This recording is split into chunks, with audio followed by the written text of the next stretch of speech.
Deputy CM ఇచ్చిండు నేను MP గెలిచిన తర్వాత. అప్పుడు ఎంపీ డిప్యూటీ సీఎం ఎవరు ఉన్నారు ఇక్కడ? రాజే ఉన్నారు. నువ్వు ఎన్ని చెవులలో దూరి ఊగలేక ఊరి నువ్వు డిప్యూటీ సీఎం పదవి కొట్టుకున్నావు. అది మోసపూరిత కుట్రలు చేసినావు. ఆ టైంలో హరీష్ రావు లాంటి వాళ్ళు ఉపయోగపడ్డారు. ఆ టైంలో పల్లా రాజపల్లి లాంటి వాళ్ళు ఉపయోగపడ్డారు. కేసీఆర్ నిన్ను పిలిచి డిప్యూటీ సీఎం అది నిలుపుకున్నావా? ఈ రోజు నువ్వు తల్లి పాలు దాగి తల్లిని రొమ్మే విధంగా నువ్వు ఉన్నవి. అలా కేసీఆర్ బిడ్డ కవితక్క పోయి జైల్లో ఉంటే ఇక్కడ పరిస్థితులు టీఆర్ఎస్ పార్టీకి అయోమయంలో చాలా సీరియస్ గా కష్టకాలంలో ఉంటే నువ్వు నిజాయితీ పరును అయితే ఎందుకు నువ్వు కేసీఆర్ ఎమ్మటి ఉండలే? నువ్వు స్వార్థపరును కాబట్టి, నువ్వు నిజాయితీ లేనివని కాబట్టి ఇవాళ కాంగ్రెస్ సంఖలో చేరినవు. అట్లాంటి నువ్వు చిత్తశుద్ధి నిరూపించుకో. నా గురించి ఆ మచ్చ లేకుండా మాట్లాడుతున్నావు.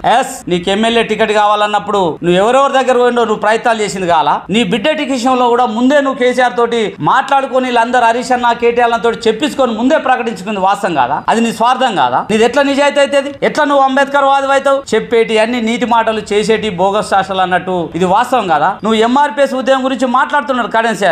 నేను ఏనాడైనా ఉద్యమానికి ఉపయోగపడ్డా దగ్గర కానీ మాట్లాడుతున్నావు. నువ్వు హరీష్ రావు తోటి కేటీఆర్ తోటి సహాయం తీసుకోలేదా? మాకు తెలియదా? మరి అట్లాంటప్పుడు నువ్వెట్లా మాట్లాడుతున్నావు? గింత వేసి మొత్తం చేసినట్టు మీకు కష్టకాలంలో ఉంటే మేము అండగా నిలబడ్డాం నీకు.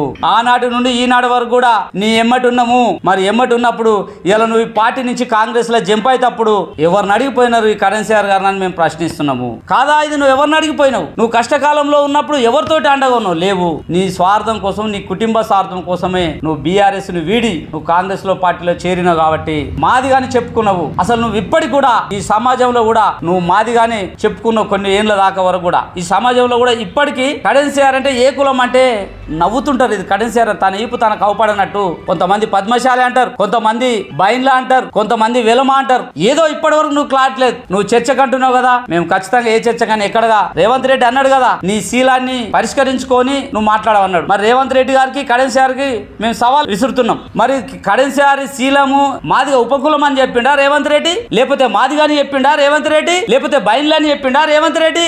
ఏది అని చెప్పి కాంగ్రెస్ పార్టీలో చేర్చుకుండో రేవంత్ రెడ్డి సమాధానం చెప్పాలి. చెప్పకుండా అప్పుడు అన్న మాట ఎందుకు విలువలేవు? రేవంత్ రెడ్డి అంటే ఆయన పూటకో మాట మాట్లాడతాడని మన కళ్ళ మూట అవపడ్డది. 100 అబద్ధాలు చెప్పినావు. మొట్టమొదట నేను దళితులకే అని మొట్టమొదటి సభ చేవెళ్లలో ఎస్సీ డిక్లరేషన్ అని సభ పెట్టి ప్రతి దళిత కుటుంబానికి మేము 12 లక్షలు ఇస్తున్నాం 100 రోజుల్లో అన్నారు. మొట్టమొదటి అదే దాని మీద సంతకం పెడతాడు.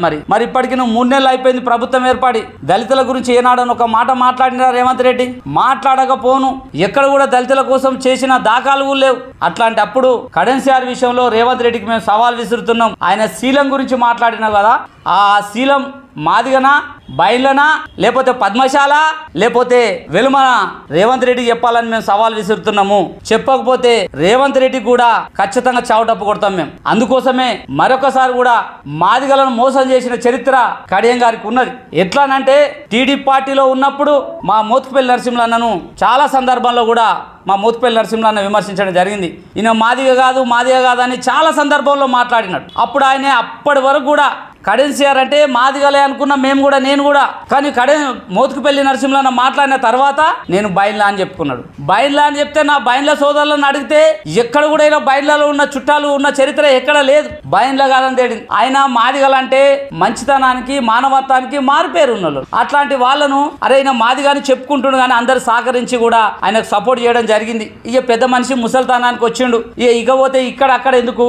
ఒక పార్టీని మాదిగాని ఇప్పటి వరకు చెప్పుకుంటుండు కదా, మన కులము కలిసినట్టున్నాడు కదా, మన జాతి పేరు చెప్పుకుంటున్నాడు కదా, మన విషయాలు మాట్లాడుతున్నారు కానీ మేము ముందుకెళ్ళి సహకరించే టైంలో మేము ఆయన ఎమ్మటుంటే మేము డప్పు చెప్పుకు 2000 రూపాయలు ఇవ్వాలని తెలంగాణలో 2000 కిలోమీటర్లు పాదయాత్ర చేయడం జరిగింది. మాదిగ రిజర్వేషన్ పోరాట ఆధ్వర్యంలో నేను పాదయాత్ర వేస్తే మొత్తం రాష్ట్ర వ్యాప్తంగా కూడా మొత్తం జిల్లాలు ఎదురు వచ్చి ఇక్కడ బహిరంగ సభ పెట్టాము. ఇట్లా మేము ఫోన్లో మాట్లాడు అన్న ఇక్కడ బహిరంగ సభ పెడతాం డప్పు చెప్పించిన అన్నప్పుడు తమ్మి ఇప్పుడెందుకు తమ్మి జాతి విషయాలు అన్నప్పుడే మాకు డౌట్ వచ్చింది. ఇంటోడు మోసం చేసినట్టు తెలియదు అన్నట్టు కేసీఆర్ కూడా మేము అసెంబ్లీలో కలిసినప్పుడు ఈ అసెంబ్లీ సమావేశంలో మేము ఖచ్చితంగా మాదిగలకు డప్పు చెప్పు ప్రకటిస్తామని చెప్పడం జరిగింది. దానికి అప్పుడు హరీష్ అన్న ఉన్నాడు, పల్లా రాజపల్లి అన్న ఉన్నాడు, జగదీష్ రెడ్డి అన్న ఉన్నాడు. అందరి ముంగనే చెప్పడం జరిగింది. వారం రోజుల తర్వాత డప్పు చెప్పుని పింఛన్ వస్తే మాకు లేటుగా కూడా ఈయన వద్దన్నట్టు తెలిసింది.